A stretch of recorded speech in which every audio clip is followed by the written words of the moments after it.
Hey folks, welcome to ADSR. I'm Stephen Ellestad. Make sure you subscribe to the ADSR YouTube channel and follow on social media for great production content. In this video, I wanted to talk about using reference tracks and reference mixes to improve your own production and mixing. So what's a reference mix? A reference mix is just that. It gives you a point of reference for something you're working on, whether that is a track you're writing or a mix session in a new studio, etc. And why do we use it? Because it gives us this known track or this sound to work towards. And it also helps us calibrate our ears to the listening environment. Sometimes we'll pull on a reference track or have a couple of them because we really know we want to get this type of guitar tone, or we want a kick that's kind of hitting like this.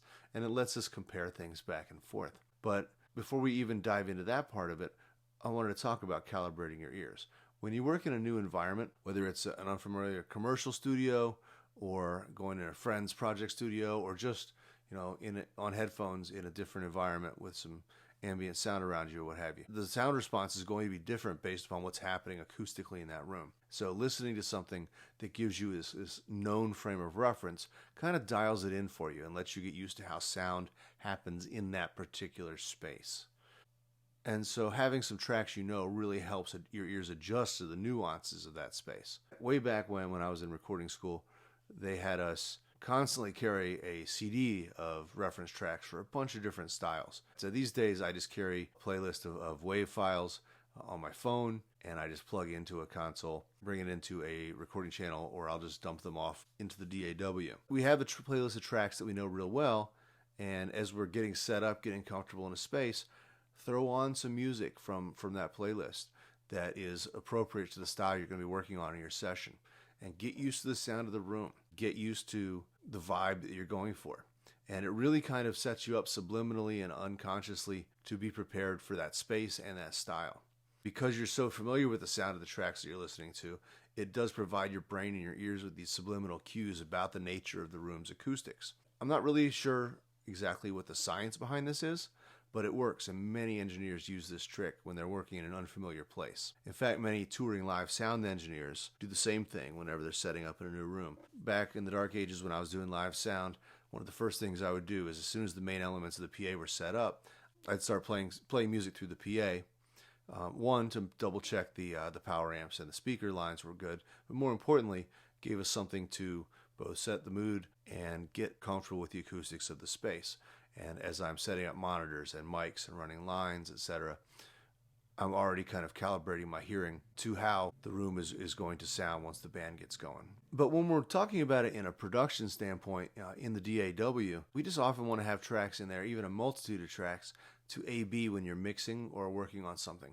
And we just throw the tracks in on an audio track in the DAW or run it into a stereo channel on your console, solo it as we need to, against elements in your mix, like the kick or the snare or the bass, even the panning or the reverb or what have you, just to match some characteristics that you hear in the reference mix or to give you some targets to shoot for. And so in this track, this is just a beat I'm working on, nothing fancy, it's pretty much just drums at this point.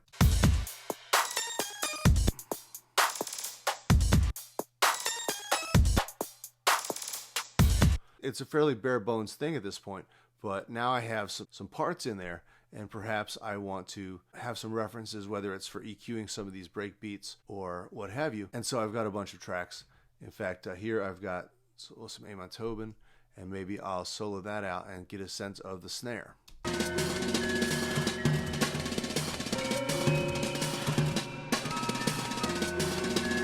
And I can instantly hear, I just mute that out, his snare is a lot thinner, a lot more placed back in space, and that gives you some targets to shoot for as far as EQing. So I'll turn that one off. But maybe say I have my drums and I'm happy with this, and I want to bring in, say, a guitar. And so here's some Boards of Canada, some great, ambient down-tempo stuff that really incorporates live elements well. And so maybe I'll solo that out and listen to it, whether it's because I'm trying to mic and capture that sound or because I've already got a sound recorded and I want to try to get some elements of it. Having a way to A-B that is very useful.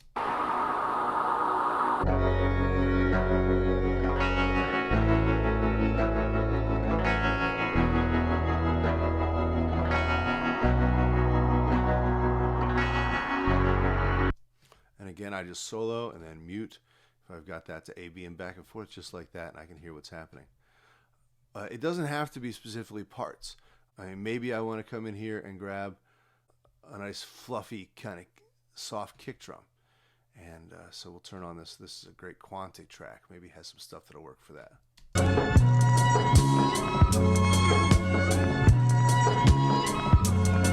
And sometimes I'll even come in here and apply a pass filter on it just because I want to hear specifically what's happening in that kick.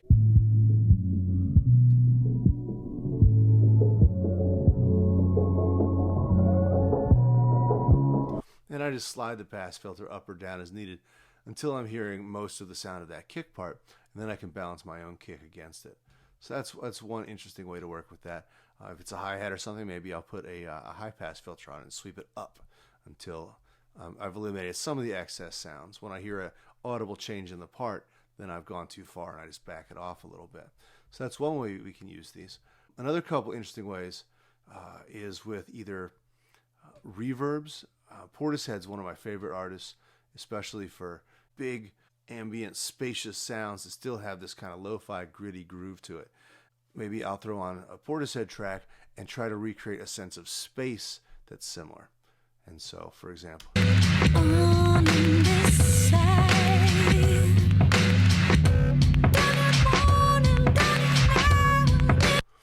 there's definitely some separation there between the vocals and that sample drum part. But if we come to one of these more sparse parts of the tune, we can really hear that space. And the tide rising. And maybe I can either set everything up on a reverb.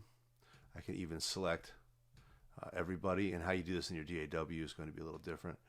But we just send that to maybe this drum plate, and we can also send everybody to a different bus. I'll just call up a channel strip for a reverb. Sure. And now I'll start sending things over it and trying to match some of what I'm hearing on that Portishead. So we'll listen to that again. Did you realize no one can see? Bring some of these elements. And in different varying proportions. It really depends on what you're going for.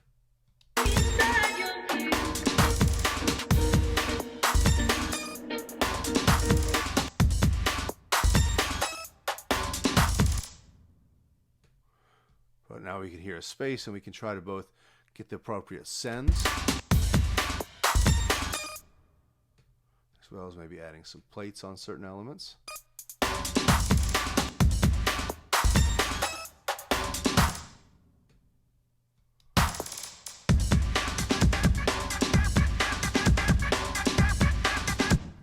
But now if I come back to the Portishead and solo it out.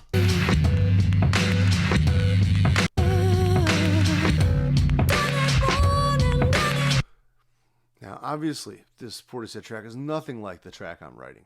That's not the point. I'm trying to just have something, a frame of reference, to just get kind of a sense of that space. And by having this A-B, I'll get closer to it. If we listen to my track again and I mute that out.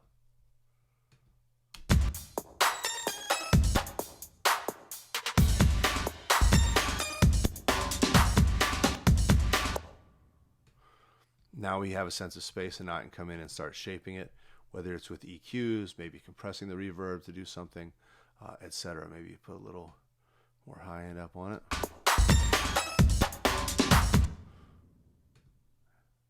Maybe compressing it up.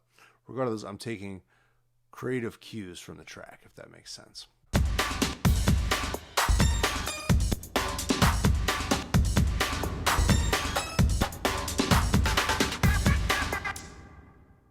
Now, so I've got a reverb that's carrying on more, and maybe I gate that or expand it to get that long shape that then dives off, what have you.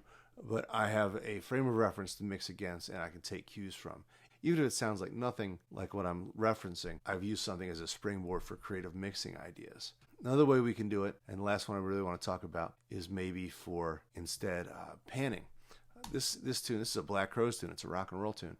But it's got some very interesting opening panning. And sometimes I'll open it something like this up and just try to get a sense of that space and use that as a creative panning springboard for ideas, and just try to put some element where I hear each of the elements in the track.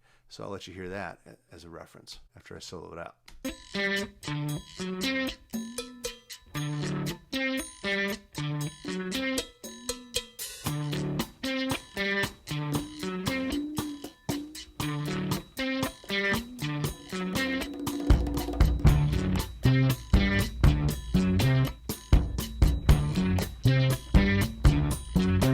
So it's just a really wide, three-dimensional, spatially rich mix.